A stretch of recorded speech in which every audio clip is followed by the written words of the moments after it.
Fala, fofujas e fofuchas, beleza? Tranquilo, galera? Como é que vocês estão? Tranquilo? Tá tudo bem? Estamos seguindo aí na nossa quarentena, né? E seguindo a nossa matéria, agora fechando aí nosso conteúdo do segundo bimestre. Conteúdo extenso aí, vamos dar uma olhada nos vídeos, dar uma analisada no conteúdo, com calma. Tá chegando a prova aí, a prova já tá na cara do gol, para vocês estarem fazendo. A gente vai fechar agora aqui o nosso conteúdo. Conforme for, durante a semana aí eu deixo a correção dos exercícios da apostila para você ficar aí com pelo menos com os exercícios também já corrigidos. Mas o conteúdo hoje a gente está fechando aqui, vamos fechar agora esse período da Idade Média aí. Vamos agora ver essa virada aí. Vimos todo o processo aí da Idade Média. Estamos agora na Baixa Idade Média, depois da Reconquista e das Cruzadas. O que as Cruzadas e a Reconquista deixaram para a gente? A gente vai dar uma olhadinha agora. Que nova Europa está nascendo depois da Reconquista, depois das Cruzadas. Vamos lá? Primeira coisa que a gente tem que falar é sobre o que a gente chama de Revolução Comercial. Aquela sociedade feudal, ela começa a desaparecer. Começa a surgir o comércio. Isso foi absorvido aí com esse contato com o mundo árabe. E a vinda dessas especiarias do Oriente, contato até com a Índia, começa a vir especiarias, açúcar, café, cravo, canela, pimenta do reino. Pensa que todos esses produtos aí eram produtos caríssimos, que são produtos que só nascem em região, que só dão em região de clima tropical. Na Europa não dá cana-de-açúcar, então não tinha açúcar. A coisa mais próxima que a gente fala aqui do açúcar era um pão com fruta cortada dentro de um padeiro italiano chamado Tony, que virou pão do Tony, que eles chamam de panetone, que é aquele negócio horroroso. É o panetone tradicional, não é o chocotone que tu briga para pegar no shopping, não. Então, é isso aí. Aí o açúcar é tão caro que, só para você ter noção, nós temos hoje lista de casamento de princesa da época que consta como presente 1 quilo de açúcar. Daí os portugueses partirem para a América, descobrirem o Brasil aqui, chegarem aqui e plantarem a cana-de-açúcar, que era um dos produtos mais caros que se tinha nas Índias. Então começa aí esse comércio que a gente chama de longa distância, caravanas, ir lá nas Índias, nas regiões e voltarem. Então esse comércio ele vai se intensificar. Essas rotas comerciais elas vão se intensificar nesse período aí. Outra coisa, principalmente aí, surge como grandes polos econômicos Gênova, Veneza, a Itália, e Flandres, lá na França. São as regiões aí mais importantes comercialmente. A gente vai estar falando dessas três aí. Até falei aqui de Flandres, com a derrubada lá de Constantinopla, com o Duque de Flandres, começa a se tornar cidades importantes economicamente. Começam a surgir regiões aí economicamente importantes. Segundo, Revolução Agrícola. Aquela agricultura que a gente falou medieval, onde o cara plantava para o senhor feudal, depois plantava para mim, que a gente viu aqui, manso senhorial, manso servil, isso começa a mudar. O contato com o mundo árabe começa a se entender novas técnicas de plantação. A primeira coisa que acontece, que é importante você estar ligado, grandes guerras, vai acontecer o seguinte, o que é importante a gente perceber aí, o número de ferreiros que faziam as armaduras aumenta. Então essa mão de obra, ela quando não tem guerra, ela está produzindo outras coisas de ferro aí para ganhar dinheiro. Então, a primeira coisa que surge aí, que é importante a gente entender, é o arado de ferro, que antes era de madeira. Arado é tipo aquela barbatana de tubarão, só que para baixo, que você vai arrastando aquilo no chão para fazer uma vala para jogar semente para plantar. Imagina que aquilo era de madeira, batia numa pedra, quebrava, você tinha que parar e depois e pegar a madeira e fazer outro, então se levava tempo. O que o de ferro bate na pedra, quebra a pedra, dura muito mais. Segundo, é a criação da charrua, que é aquele equipamento que você prende no boi ou no cavalo, parece uma ferradura ali, e vem aquele ferro para você prender no arado e você usar tração animal, que antes era feito, o próprio cara empurrava. O próprio trabalhador, o servo, empurrava, agora não. Você tem ali o arado e quem vai puxando é o boi. Como a gente falou aqui, ó, olha aí, o ferro agora já entra dentro da agricultura. Outra coisa, muita guerra, cavalos, que era uma coisa muito cara, ter um cavalo é ter um carrão, né? Cavalo não era coisa de fazenda. Então, com muita guerra, muita morte, cavalos soltos, é o momento que começa a se usar cavalo dentro da fazenda, para tração, para moinho, para poder fazer aí o arado. Então você consegue plantar agora extensões maiores de terra. Se você consegue plantar extensões maiores de terra, você tem agora uma produtividade bem maior. Começa a sobrar bastante alimento. Sobra tanto alimento e a mão de obra agora você precisa de menos pessoas, que essa mão de obra que sobra vai para as cidades. Então a gente vai falar aqui da revolução urbana, para você entender esse movimento aí, dessa galera que não tem mais, antigamente você precisava de 5, 7, 8 filhos para tocar uma fazenda, agora você precisa de 2 filhos, você toca a fazenda, os outros filhos vão para o comércio, vão trabalhar nas cidades, vão viver nas cidades, vão buscar a vida na cidade.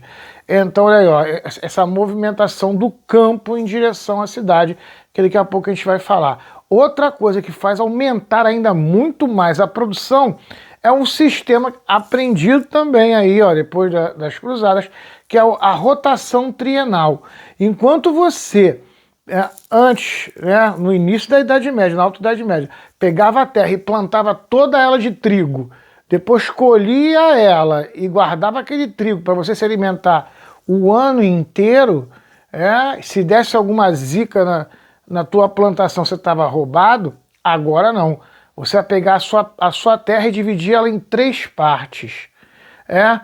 Uma parte você planta, a outra parte você plantou, ela tá crescendo, a outra parte você está colhendo e uma terceira parte você está adubando para preparar para você plantar de novo. Então você tem aí 3 momentos para poder plantar. Inclusive, a rotação trienal, às vezes, ainda era mais esperta. Tipo, vamos dizer, o cara ele plantava trigo, ele tinha uma terra que estava de repouso e a outra terra ele plantou, vamos dizer, milho. Então acontece, quando ele colhe isso tudo, os restos do trigo que ele plantou vão servir de adubo para depois ele naquela terra plantar milho. E aonde ele plantou milho, ele vai plantar trigo, ele vai rodando. Tem uma terra ali no meio também para descanso. Entendeu? Então você, dividindo a terra em 3, criando etapas, você tinha aí colheitas, mais de uma colheita por ano, você podia ter 3 colheitas ao ano, ou então até ter 2 colheitas de produtos diferentes. E não ficar só no que a gente chama de monocultura, um produto só. Você podia plantar outros produtos, mas ter uma terra sempre em descanso, preparando-se para a próxima plantação. Então, o ano todo você tem colheita. Se uma colheita falhar, você tem a outra depois. Entendeu? Isso você produz muito mais alimentos. Essa sobra de alimentos vai para ser vendida nas cidades. Os centros urbanos começam a crescer agora. Agora a gente vai para o que a gente chama de revolução urbana. As cidades começam a crescer desenfreadamente. Primeira coisa que a gente tem que entender, sem coleta de lixo, sem sistema de esgoto, cresce de maneira assustadora e desgovernada. As pessoas vão se amontoando nas cidades e vão criando aquelas coisas. Se jogava, a gente vai falar daqui a pouco aqui, tá no vídeo, se jogava as fezes na rua, não tinha sistema de esgoto, a chuva batia e levava aquilo ali. A cidade fedia a um ponto de você não aguentar o cheiro. Daí você vê depois os diversos tipos de doença, a gente vai discutir daqui a pouco esse tipo de coisa, a falta de higiene. Segundo fator, essas cidades estavam dentro de terras feudais. Você tinha senhores feudais que começaram a ganhar dinheiro com essas cidades, cobrar. O que vai acontecer? Essas cidades aí, os grandes comerciantes, eles vão se unir e vão chegar para o senhor feudal e falar: vem cá, quanto é que você quer no terreno da cidade? Ah, eu quero tanto, toma, pum. Eles compravam a cidade. Começam a surgir cidades livres. Ah, André, e quando o senhor feudal não queria libertar a cidade, não queria vender, ela montava o exército e tomava a liberdade à força. Então você tinha agora grandes comerciantes que ou compravam suas cidades ou tomavam a liberdade à força. Montavam um exército e tomavam à força. Então você vê aí o poder econômico do comércio se desenvolvendo aí, que é importante a gente entender esse processo aí. E como surgem várias cidades com vários comerciantes e artesãos, esse tipo de coisa, vão começar a surgir associações, que a gente chama de corporações de ofício. Vamos entender isso. O que é isso, André? Corporação de ofício. A gente mora aqui nessa cidade, nós compramos a cidade e eu sou marceneiro, você também é marceneira, entendeu? E ele é marceneiro. Bom, a gente vai deixar um marceneiro de fora vir vender móvel aqui? Não. Então a gente proibia. A gente criava uma corporação de ofício, que era uma associação de marceneiros, em que a gente controlava quem podia vender os produtos na nossa cidade, o preço dos produtos, a qualidade dos produtos. A gente começa a controlar até a profissão. A gente começa a estabelecer quem pode aprender a marcenaria naquela cidade, comigo, com você. Vamos criar aqui os níveis de aprendiz, até chegar ao mestre. A gente começa a criar, a preparar, não é qualquer um que pode aprender a marcenaria. A gente começa até a controlar quem aprende a profissão. Isso aí são as corporações de ofício. E as guildas? As guildas são iguaizinhas às corporações de ofício. Controla também, mas só que tem que, em vez de ser o artesanato, os produtos artesãos, não existia fábrica nessa época, artesão, em vez de ser uma associação de artesãos, era associação de comerciantes. As guildas que controlavam os preços dos produtos, quem podia ser comerciante, quem podia fazer curso para ser comerciante, quem podia trabalhar, quanto custava cada produto, quem podia comprar, quem podia vender dentro dessas regiões. E é interessante também que retorna aí uma coisa que era diante da época de Cristo, que é o banco. Ainda banco no sentido do seguinte: você pega o seu ouro e a sua prata, você dá para o banqueiro, que é um cara que ficava na cidade, na praça, com um banco, ele assinava um documento que você levava esse documento para outra cidade que você ia, chegava na outra cidade, você procurava o banqueiro de lá, entregava o papel e o banqueiro de lá te entregava o ouro. André, para que isso? Para você poder circular entre as cidades sem ser assaltado, sem roubarem seu ouro, sua prata. E vai surgir aí, começa a surgir o que a gente chama de metalismo, a valorização do ouro e da prata. Por que, André, valorizar o ouro e a prata?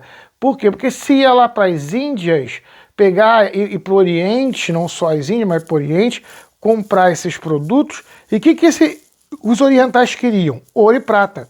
Principalmente os indianos. As estátuas dos deuses que eles têm, eles fazem com ouro e com prata. Eles valorizam o ouro e a prata. Então ter ouro e ter prata agora passa a ser uma coisa importante. Então a nobreza e a burguesia está interessada em ter ouro e prata. Porque, né, que eu chamo de metalismo. Agora o metal tem valor. O ouro e a prata agora possuem valor. Começa a surgir agora essa ideia de você ter ouro e prata. Rico agora não é mais só quem tem terra.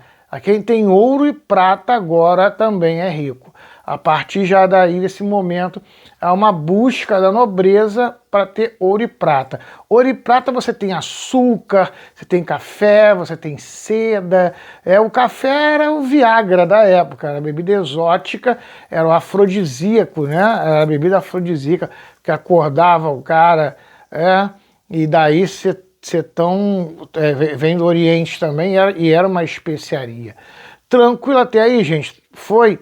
Beleza. Agora que a gente chegou aqui, a gente vai pegar o século XIV. Século XIV é o século das trevas. A gente vai ver aqui, é o século horroroso para a Europa. E a gente vai estar dando uma olhadinha agora nessa idade das trevas aí do século XIV. Vamos lá? Século XIV, o século das trevas. Nos 100 anos que se sucederam ao século XIV, foram inúmeras as tragédias que assolaram a Europa. A fome, a peste e a guerra serviam de cenário sombrio para um desfile de loucuras. De teorias de um apocalipse próximo e tortura nos tribunais da Santa Inquisição, chegava-se até a cremação de pessoas vivas em praça pública pelo crime de bruxaria. No imaginário popular, os cavaleiros do Apocalipse haviam chegado. A guerra. Além de todo o processo de reconquista já estudado, os próprios reinos cristãos lutavam entre si por terras, sendo a maior batalha a Guerra dos 100 Anos. A guerra entre França e Inglaterra pela sucessão do trono francês duraria de 1337 a 1453. Após a França ser quase derrotada, surge do folclore nacional uma guerreira virgem que revigorou as tropas e conquistou a vitória, expulsando os ingleses de seu território. Após a vitória, Joana d'Arc passou a possuir um poder tão grande que levava medo ao rei da França e ao próprio Papa. Daí, traída e entregue aos ingleses, que a queimaram como bruxa. A fome. Com a Revolução Agrícola e a Revolução Urbana, a população cresceu tanto que foi necessário destruir florestas para a construção de cidades. Isto mudou completamente o clima do continente, abalando toda a produção de alimentos e levando milhares de pessoas à morte. Junte-se a isso as guerras que destruíram plantações inteiras. A peste. Mas nada é tão ruim que não possa piorar, né? As cidades europeias desta época não possuíam nenhum sistema de coleta de lixo, nem tampouco tratamento de esgoto e água.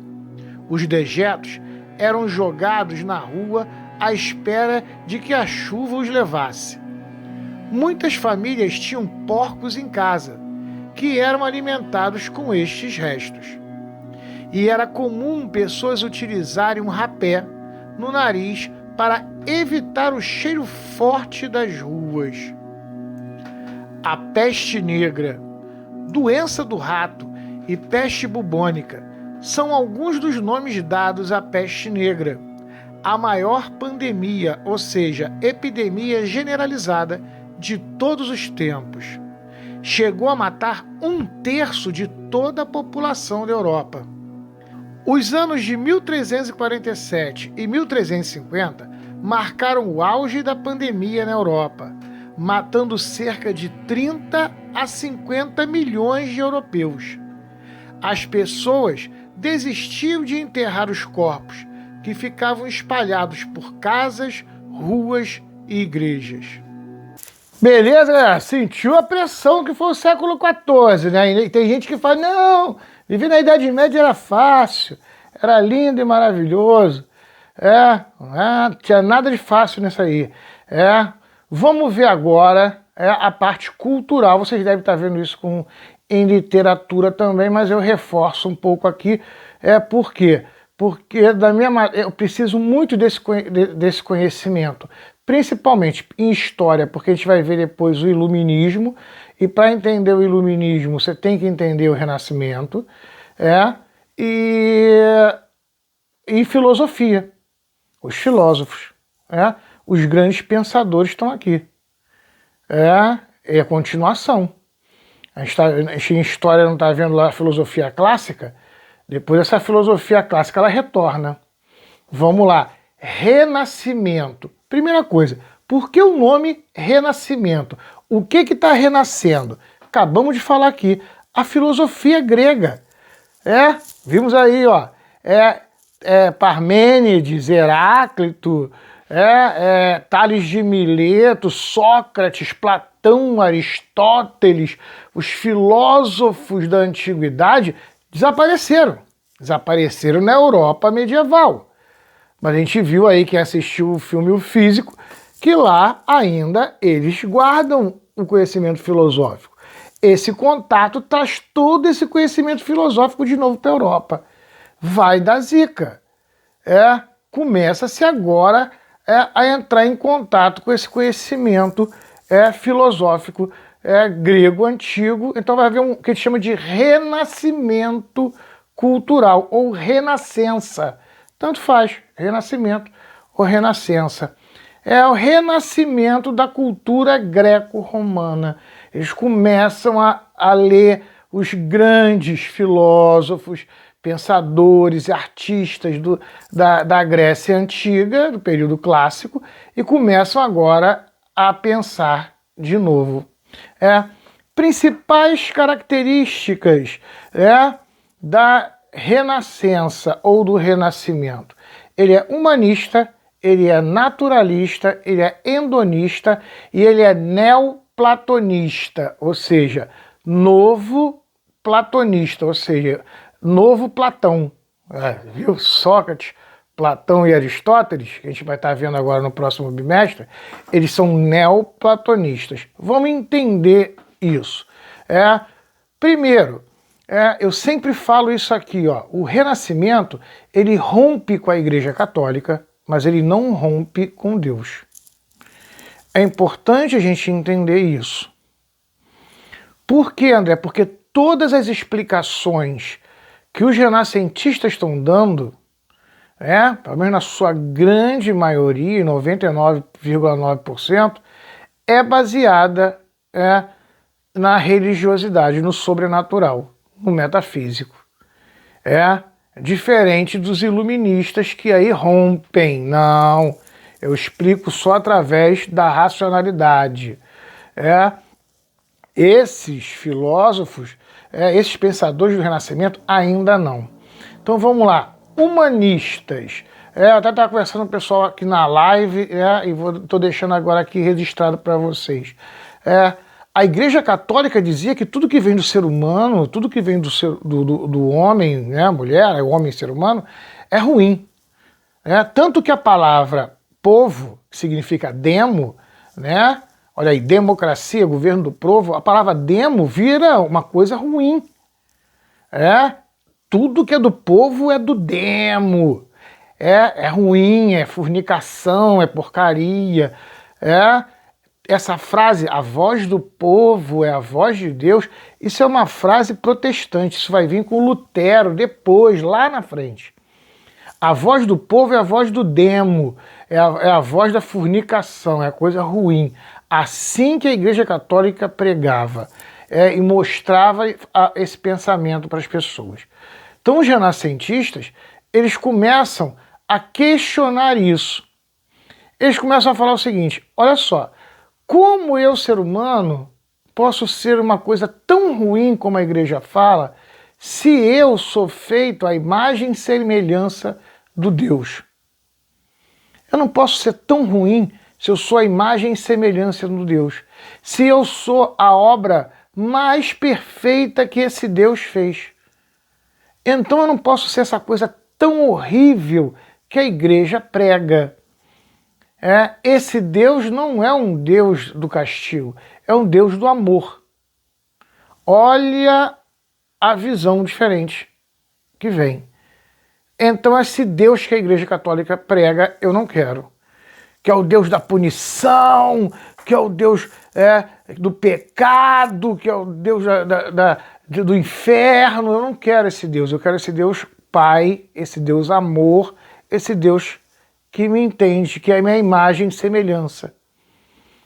Deu para entender aí o humanismo? Então, o ser humano agora, como obra divina de Deus, ele é o centro da atenção. Então, todo movimento artístico, todo movimento filosófico vai estar em torno do ser humano. Então, se eu sou uma obra divina, se a natureza é uma obra divina, ela deve ser retratada. Daí vem o segundo, que é o naturalismo. Vamos ver as plantas, vamos pintar as árvores, vamos pintar o corpo do ser humano, como os gregos faziam, pintava aquele cara com pinto de fora, pelado. Assim, por quê? Porque ali, muita gente ri, não entende, já vê o grego lá peladão, com pinto de fora, aí fala, o que é isso? Não entende. Ali, o autor, o que ele está fazendo? O escultor, ele está mostrando para você, que está olhando, a maior obra que Deus já inventou. O quanto ela é perfeita. Esquece o sexo ali não tem sexo ali nessa ideia. É a perfeição do corpo humano, no naturalismo. A ideia é essa, a perfeição da obra divina. Entendeu? É nesse sentido. Muita gente olha, vê e não consegue entender. Por que os caras eram desenhados pelado. A ideia é entender a grande obra de Deus ali. A máquina. Aquela máquina humana perfeita que Deus criou. Entendeu? Aí olha o naturalismo aí. Tá? Aí vem o hedonismo. Olha só, é através do sexo que nasce as crianças. Ou seja, é através do ato sexual que ocorre o maior milagre de Deus, que é a vida. Então, olha só. Se é através do sexo que nasce a maior obra de Deus, a coisa mais linda que é a vida, e isso em todas as espécies, e não só na humana, que a vida se refaz, que o processo de vida que Deus criou se refaz através do sexo, por que o sexo é tão pecaminoso e ruim? Entendeu? Isso aí não sou eu falando, não. Isso eu quero os renascentistas discutindo. Eles são hedonistas. Então o prazer não pode ser pecado. Dá um trava aí. Por que eu estou dando um trava aí? Para você poder entender o seguinte. Na época deles, pra você ter uma noção, o marido não via a esposa nua. O sexo era feito só para reprodução. Você casava, você colocava um pano na cama com um buraco no meio. Não precisa explicar para que serve o buraco no meio, para se reproduzir. E o padre dizia para o marido, se a sua esposa começar a gemer, pare e dê 3 chicotadas nela, porque o capeta está no corpo dela. A mulher não podia sentir prazer. O prazer era um pecado. Estão entendendo? Por isso eu dei uma parada para você entender o quanto os renascentistas estão bolados com isso. Para você ter uma ideia do que a gente está falando, os portugueses eram tão católicos fervorosos, que quando eles vieram para o Brasil, chegavam aqui, eles faziam sexo com as suas esposas com um pano no buraco no meio no quarto para procriar, e na hora de sentir prazer ia para a senzala, porque a escrava não era gente, então a escrava podia sentir prazer e ele podia sentir prazer. Daí o Brasil, ele ser um país com alta miscigenação. É disso.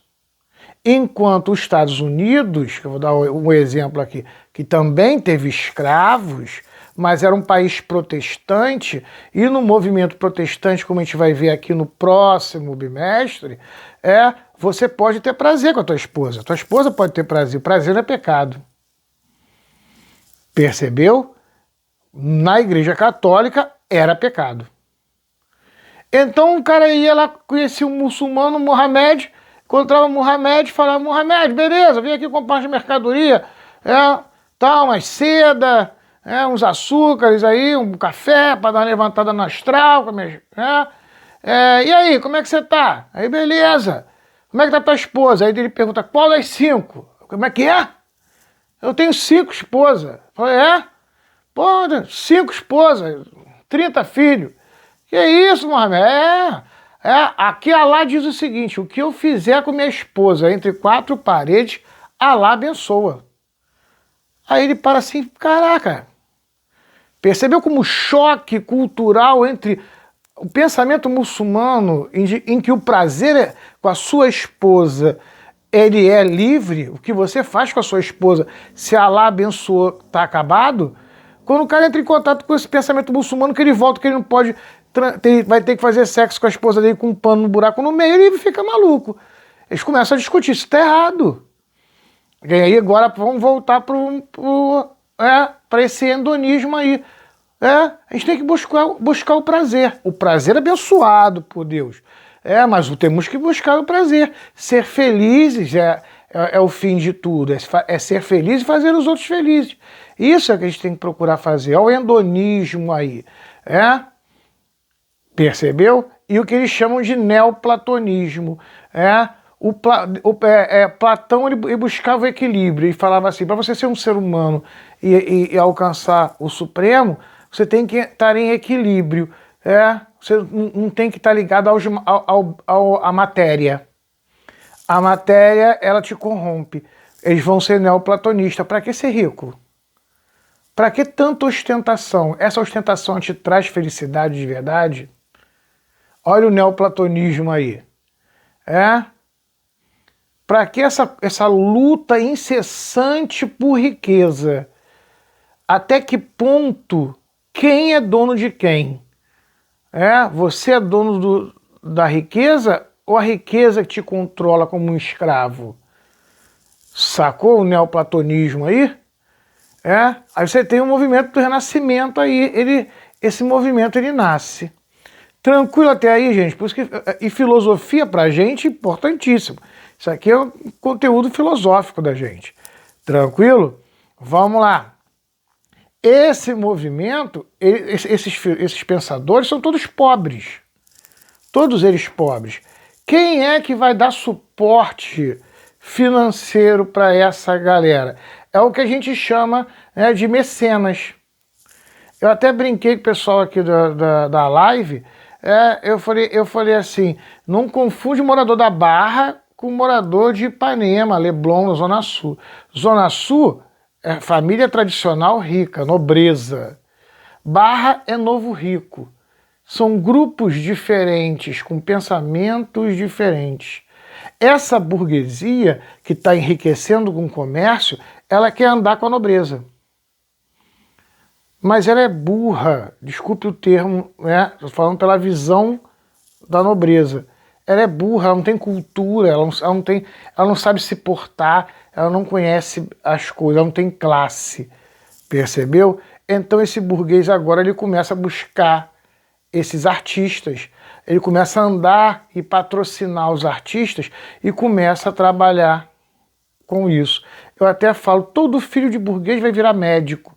Toda filha de burguês faz balé, até hoje, né? Faz balé, tocava piano. Tocava piano por quê? Porque quando o burguês era convidado para uma festa de nobres, não tinha aparelho de som, tinha um piano de cauda na sala. Então ele, vai lá tocar o piano. Lá. Tudo tocava, todo mundo ia lá, filha do burguês tem cultura, para poder se chegar à nobreza. Tá percebendo? Então você tem aí um grupo de comerciantes que a gente chama de mecenas. Os mecenas, eles patrocinam esses comerciantes. Perdão, patrocinam esses artistas, principalmente a família Médici, que é a família de banqueiros, de Veneza, de Gênova, ali na região da Itália, que a gente falou ali, que são regiões ali que se desenvolveram muito no comércio. Essa elite, ela quer fazer parte da nobreza, ela quer ter o status da nobreza, e ela começa a patrocinar esses artistas. Por que ela patrocina esses artistas, André? Porque esses artistas, eles vão de encontro à Igreja Católica. E a Igreja Católica era o maior problema dessa nova elite burguesa, desses grandes comerciantes, dessas pessoas, desses novos ricos, né? Essa burguesia aí. Por que a Igreja Católica era um problema para eles, André? Vamos entender. Primeiro, porque a Igreja Católica dizia o seguinte: é mais fácil um camelo passar no buraco de uma agulha do que um rico entrar nas portas do céu. Aí o dono do Itaú fala, tá maluco? Eu quero entrar no céu, eu sou rico. O pobre tem direito de entrar no céu, mas o rico não tem. Essa filosofia da Igreja Católica não tá legal. O rico tem que pagar para entrar no céu, dar indulgências para entrar no céu, comprar pedacinho da cruz de Cristo e coisa desse gênero para entrar no céu. Não, eu não concordo com isso. Eu não acho isso legal. Segundo problema, a Igreja Católica dizia: emprestar dinheiro a juros é usura, é pão-durice. E pão-durice é pecado. Se for assim, o dono do Itaú vai morrer, vai queimar no inferno, porque ele vive de emprestar dinheiro a juros. Percebeu como essa filosofia que a Igreja Católica pregava medieval, ela não encaixa com essa nova burguesia que está vindo aí? Então essa nova burguesia tem como grande inimiga a Igreja Católica. A Igreja Católica agora passa a ser a grande rival dessa nova burguesia que está surgindo e que vai se juntar com a nobreza. Eu até falei aqui, como essa união em nobreza e através da medicina, a nobreza e o burguês. Lembra que a gente falou aqui que as faculdades de medicina eram dentro da Igreja Católica, lá com Carlos Magno, não é assim? O burguês pega o filho dele e fala: meu filho quer ser doutor. Ia lá, dava uma grana, fazia uma doação e botava o filho dele para fazer a faculdade de medicina para ser padre. O filho dele fazia a faculdade de medicina, quando terminava ele virava padre? Não, ele metia o pé. Está surgindo aí o que a gente chama de médico laico. Aquele cara que ele se forma como médico, mas ele não quer ser padre. Esse aí é o médico da família. É esse que vai para dentro da casa do nobre tratar a gonorreia que o nobre tem, que ele não podia ter, porque ele é nobre, não pode trair a mulher dele. Que vai fazer o aborto da filha do nobre, que não é casada, mas está grávida. Então todos esses segredos da família, o médico da família, que é o filho do burguês, sabe. Então o que a gente tem que fazer? Casa ele com alguém da família. Porque aí o segredo fica dentro da família. Então você une agora aí a família de burguês com a família de nobre. Está surgindo aí a aristocracia burguesa, que é a superpotência. Ela tem o nome, a tradição da nobreza e a riqueza dessa nova burguesia. Vai surgir uma nova sociedade. tá? Tá surgindo agora uma nova sociedade, que é essa junção aí da nobreza com essa nova burguesia aí que estão se unindo, estão virando agora uma coisa só. E elas têm como rival a Igreja Católica. Daí os movimentos do Renascimento, eles baterem de frente com a Igreja Católica.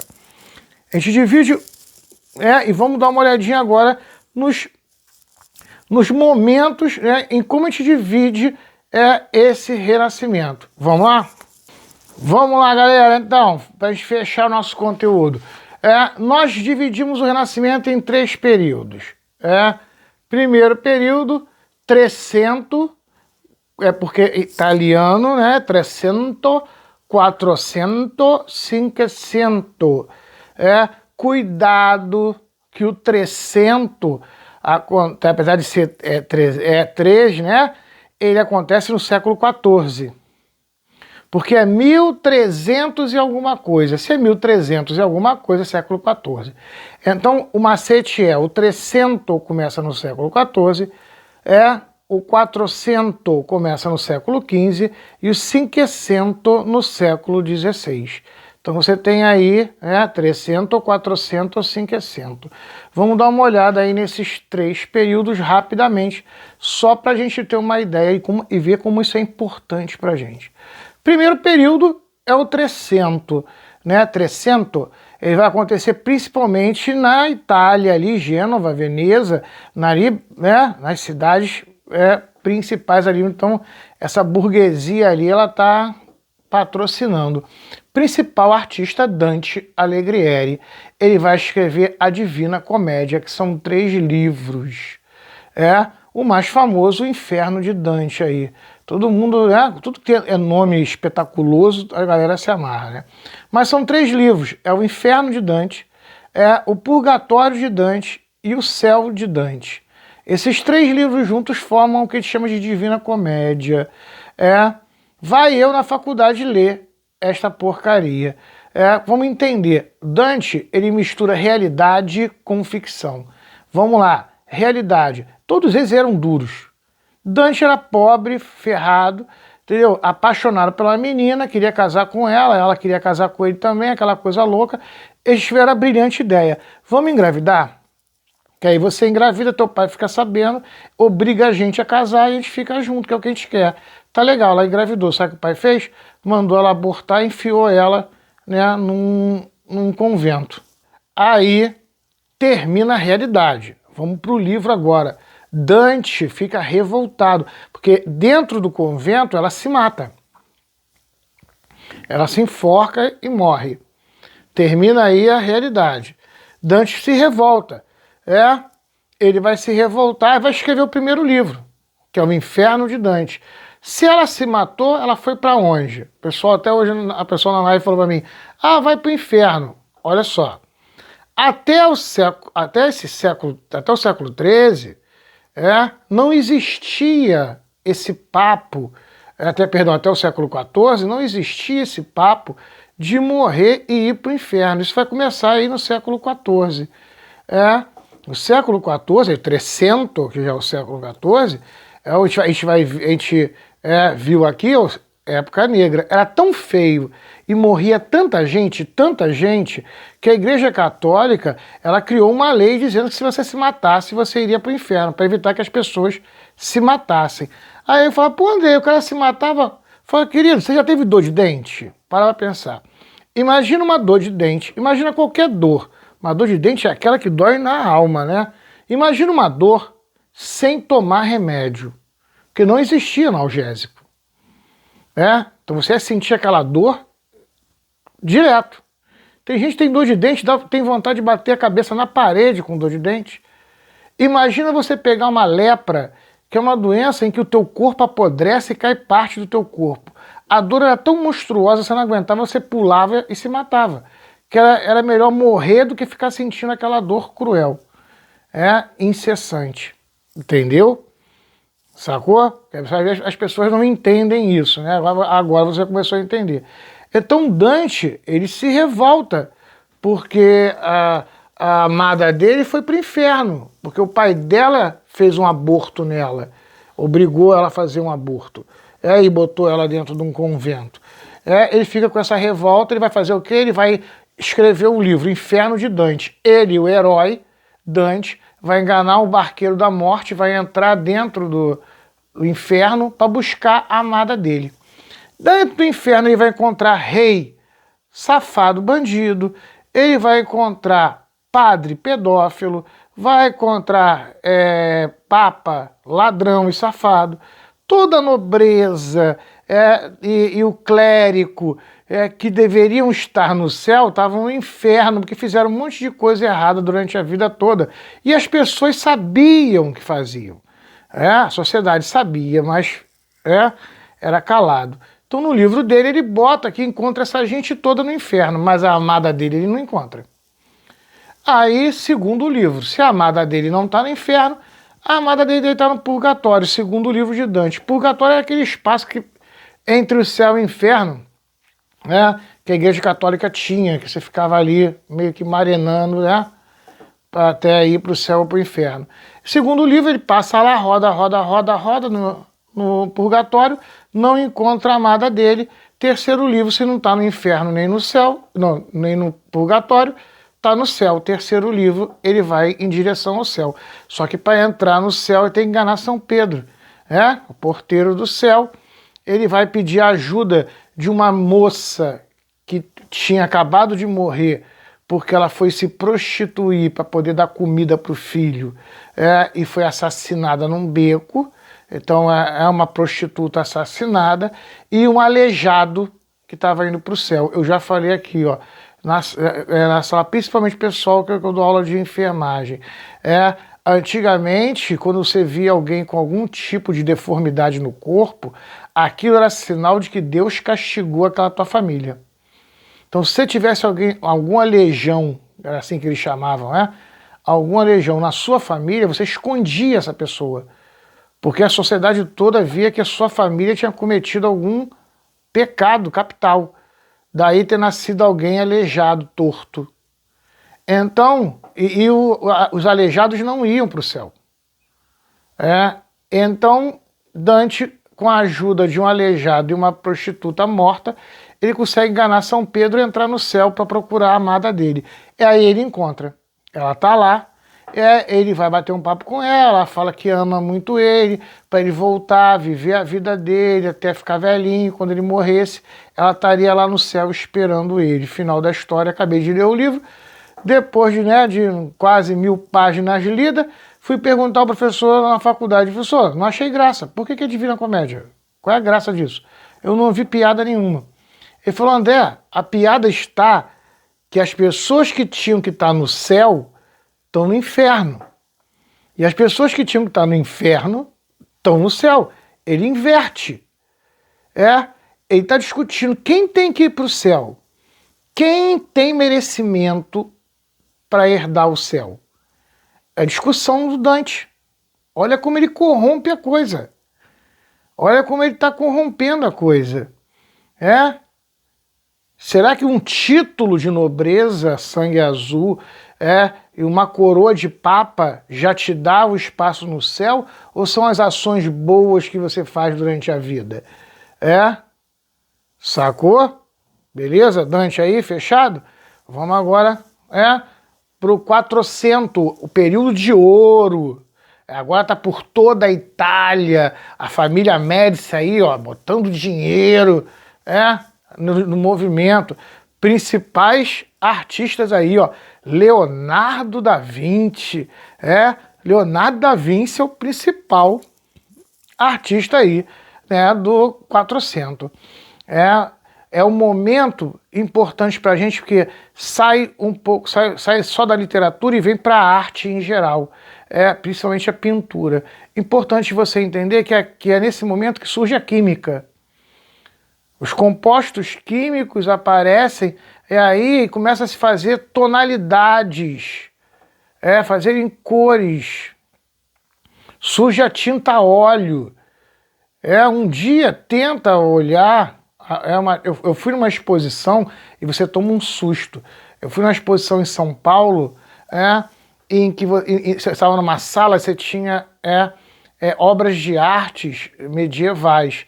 Aí aquela pintura assim, tipo pintura de parede, sabe, assim, fosca. Aí quando você ia para outra sala, você pinturas do Renascimento. Blá! Aquela luz da tinta a óleo, quando bate a luz, sabe? As pinturas são reluzentes em cima de você. As cores estão ali, porque a tinta a óleo ela vem. Outra, antigamente se pintava na madeira, um toco de madeira para você pintar. Agora não, estão fazendo a tela com pano. Faz aquela armação de madeira, faz a tela de pano e a pintura a óleo. A geometria, olha aí, Pitágoras, começa-se a entrar em contato com o conhecimento pitagórico e começa agora a geometria. Agora a arte tem fundo. Você vai perceber isso nos quadros. Os quadros de Leonardo da Vinci, todos eles, você tem figuras na frente e figuras lá no fundo. Inclusive, engraçado, tem pessoal que fala que tem quadro dele que o fundo é quase o mesmo, ele quase não muda nada, ele ficou meio preguiçoso, fazia um fundo parecido. Mas ele usa geometria aí. Então, no 400 você tem aí, ó, a química com a utilização aí da tinta a óleo, você tem a geometria que ela vai te dar profundidade nos quadros, na pintura, que você não tinha. Então fica mais natural, olha o naturalismo aí, ó. Fica mais realçado o ser humano, dá para pintar o ser humano de uma maneira tão precisa. Outra coisa, é o que eles chamam de ponto de fuga. Aonde entra a luz? Aonde está a sombra? Ele marca antes de começar a pintar, só a luz está vindo daqui. Se a luz está vindo daqui, esse rosto tem que ter sombra aqui. Então você consegue em alguns quadros perceber aonde está vindo a luz e aonde está escuro. Isso eles chamam de ponto de fuga. Isso você faz através da geometria. Então a geometria está entrando aí, né, com Leonardo da Vinci. Leonardo da Vinci também ele usa o humanismo, que é humanizar os seres divinos. Eu falei aqui na sala de aula com vocês, logo no começo do bimestre, que tinha uma tabela da Igreja Católica para pintar. Pintava Deus, uma luz ou fogo, embaixo de Deus Jesus, embaixo de Jesus os santos, embaixo dos santos os anjos, embaixo dos anjos ser humano, embaixo dos seres humanos os animais. Você não podia botar todo mundo no mesmo plano. Leonardo da Vinci quebra isso. Totalmente. Tem um quadro que é a Virgem, o Menino e Santa Ana. Você olha para o quadro, você vê uma mulher mais nova com a criança no colo e uma mulher mais velha, todo mundo sentado num tronco e um bezerrinho. Ali ele tá representando Maria, mãe de Jesus, Jesus criança, e Santa Ana, que é a mãe de Maria, avó de Jesus, e um carneirinho, ele criança brincando com um carneiro. Todo mundo no mesmo plano. Se ele não fala para você, dando o nome do quadro, que ali está Jesus, Maria e Santana, você poderia ser qualquer mulher, poderia ser qualquer criança, poderia ser qualquer cabritinho, poderia ser qualquer senhora. Entendeu? Ele tá humanizando o divino. Ele está lembrando para você que Jesus foi uma criança, que já brincou, já fez arte. Que Maria já gritou, Jesus, sai daí, moleque! Entendeu? Ele está humanizando, entendeu? Jesus já foi um homem, já foi um ser humano, como nós também. Olha a pancada que Da Vinci está dando na geração dele. Isso é importante a gente entender. E Mona Lisa, que é o top. Por que o top, André, é Mona Lisa? Porque quem é Mona Lisa? Ninguém. Lembra que você só podia pintar anjos, santos e qualquer coisa religiosa? Quem é Mona Lisa? É uma mulher comum. É uma pessoa comum. Não é divindade. É um ser humano comum. Ele pinta uma mulher comum e sorrindo, que era pecado. Sorrir é pecado. Daí o sorriso de Mona Lisa. Daí Mona Lisa é seu quadro mais importante, porque choca que ninguém imaginava um pintor pintando um quadro de uma pessoa que comum. Uma pessoa que não é uma santidade. Então você tem aí, essas expressões são importantes para a gente. Tranquilo até aí, gente? Vamos fechar agora aqui o último momento, Cinquecento. É um momento em que agora vai para toda a Europa. Para toda a Europa, aí vem o Renascimento, ele se espalha por toda a Europa. Eu vou dar alguns exemplos aqui para a gente que são importantes. Primeiro, na Inglaterra, Shakespeare, William Shakespeare, o maior escritor de todos os tempos, com a maior obra de todos os tempos aí, que é Romeu e Julieta. Aí tu fala, André, Romeu e Julieta é água com açúcar. Entendeu? Como é que Romeu e Julieta é a maior obra de todos os tempos? Vamos lá rapidinho para você poder se ligar como Romeu e Julieta é uma obra revolucionária. Se seu pai pegasse você lendo Romeu e Julieta, ele te dava uma coça. Romeu e Julieta é escrito numa época em que você, moça, só tinha duas alternativas. Ou virava freira, ou casava com aquele velho gordo amigo do teu pai que ele escolheu para você casar com ele. E se dizia assim, teu pai chegava para você e falava, minha filha, vem cá. Fala, pai, tenho uma novidade para você. Sim, arrumei um marido para você. Ô, pai, que legal, como é que ele é? Ele é bom cara, trabalhador e não vai te bater. Mas eu não conheço ele, eu não amo ele. Se liga não, minha querida, o amor vem com o tempo. A frase era essa. O amor vem com o tempo. Você vai aprender a amar o seu marido. Entendeu? Fora aquele pano com buraco no meio que a gente falou aqui. Lembra? De repente vem Shakespeare, que vai escrever a história de dois jovens que se apaixonam. Já está errado. Você tinha que casar com um cara que teu pai escolheu e não se apaixonar por alguém. Aí ele bota mais lenha na fogueira, que as famílias são inimigas. Aí os dois jovens apaixonados, eles fazem o quê? Que poucas pessoas prestam atenção na história. Eles de madrugada, eles fogem, junto com um padre, com um monge, vão para a floresta e dentro de uma capela, na floresta, o padre vai casar eles dois. Vamos lá. Pergunta que eu sempre faço para os alunos.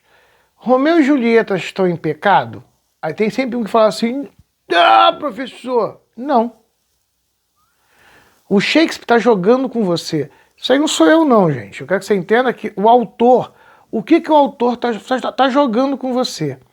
Ele está dizendo para você assim, tem duas pessoas que se amam, tem duas pessoas que pegaram esse amor e perante a Deus, dentro de um solo sagrado, que é a capela, na frente de um líder religioso, que é o monge, e perante a Deus, eles fizeram um juramento de amor. Sacou? Então, eles voltam para sua casa e todo dia à noite, Romeu sobe lá o galhozinho e chulepte com a esposa dele, os dois nus, à luz do luar, sem pano no meio.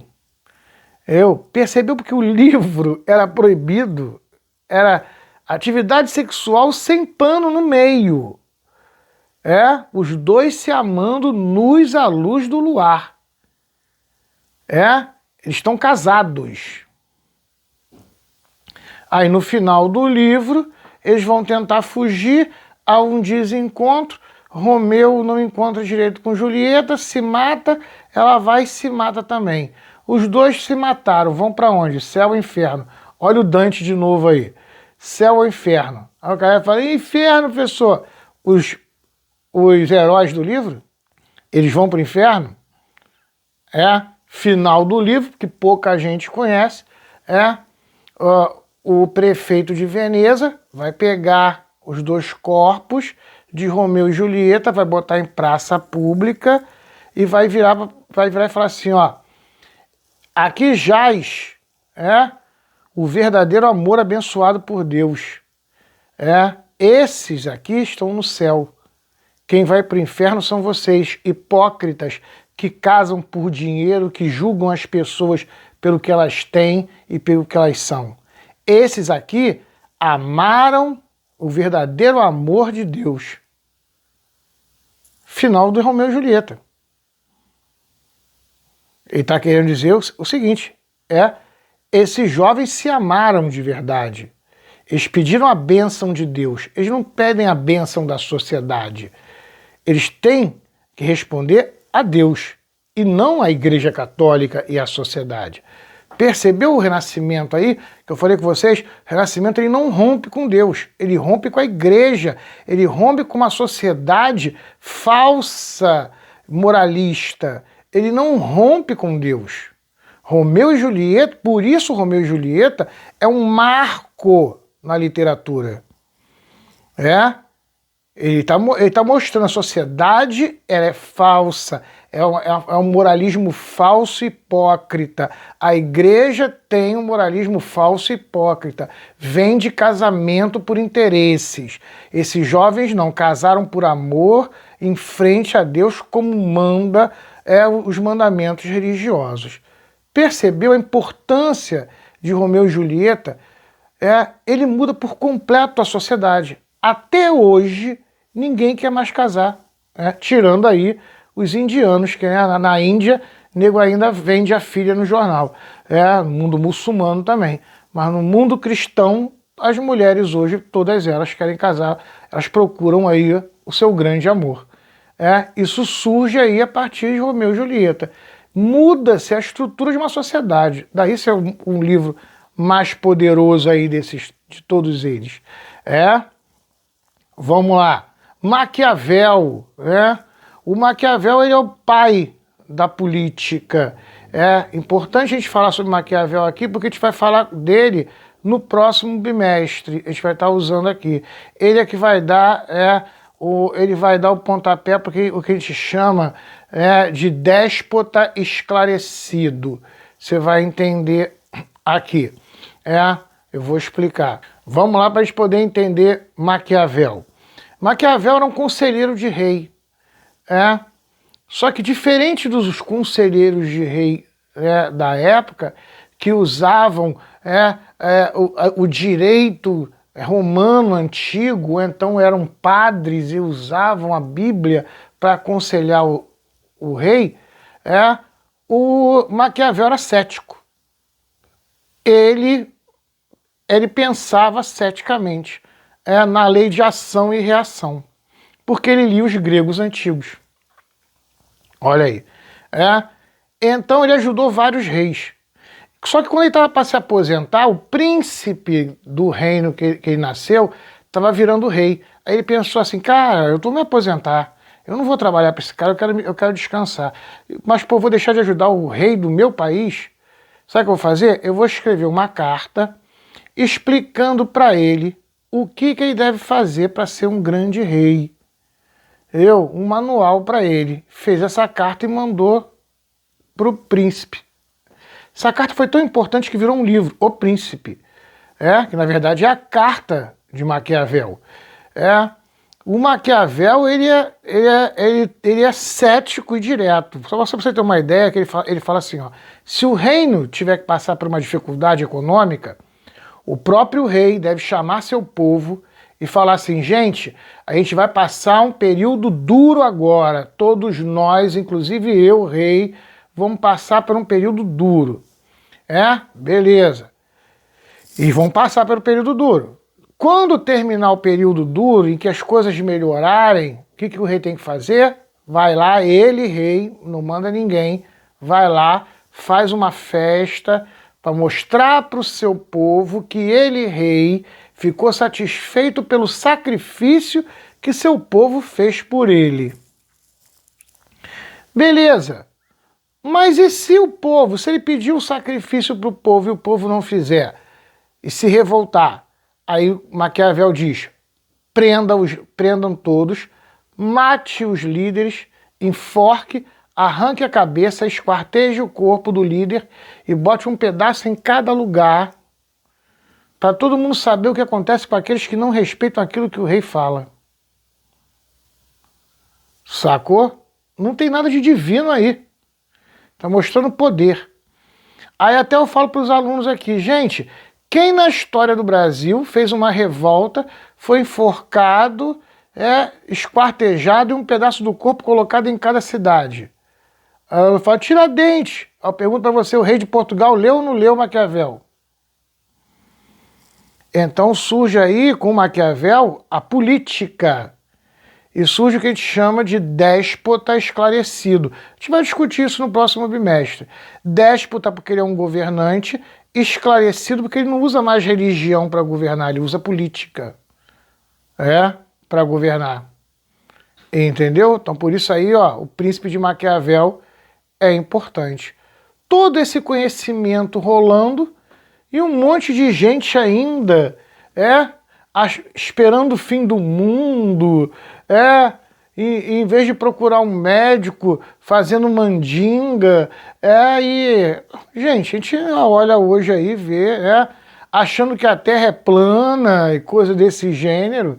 Aí Erasmo de Roterdã, ele vai falar assim, cara, ele vai fazer um deboche, que o livro dele é o Elogio à Loucura. Que é a ideia do seguinte, tem uma cidade de gente maluca, só o rei tá normal. O resto todo mundo tá usando calça na cabeça. E o rei acha que, por que tá usando calça na cabeça? Que as pessoas beberam uma água de um poço e ficaram loucas, porque beberam água daquele poço. E só o rei é que via que todo mundo tava maluco e que ele tava normal. E as pessoas, os malucos, achavam que ele era maluco, porque ele conseguia raciocinar. Então ele fala assim, vou beber água do poço e ficar maluco também, que eu fico igual a todo mundo. Ele está fazendo uma ironia a quem começa a ler os clássicos e os filósofos e começa a pensar, e as pessoas que não pensam olham para as pessoas que pensam e acham que elas são malucas. Você começa a filosofar, como o Roterdã fez, as pessoas achavam ele louco, porque ele buscava a razão das coisas. Importante aí a gente entender isso aí. E em Portugal, Luís de Camões, que ele vai escrever os Lusíadas, que é a saída dos portugueses para a descoberta da América. A descoberta de um novo mundo. Entrar num oceano, olha só, entrar num oceano como o Oceano Atlântico, em que se acreditava que se tinha leões marinhos, que se tinha monstros marinhos que iam engolir você, que tinham navios fantasmas piratas, toda essa mitologia, eles entram nesse navio e vão em busca do nada, do descobrir um novo mundo. Toda a frase que ele usa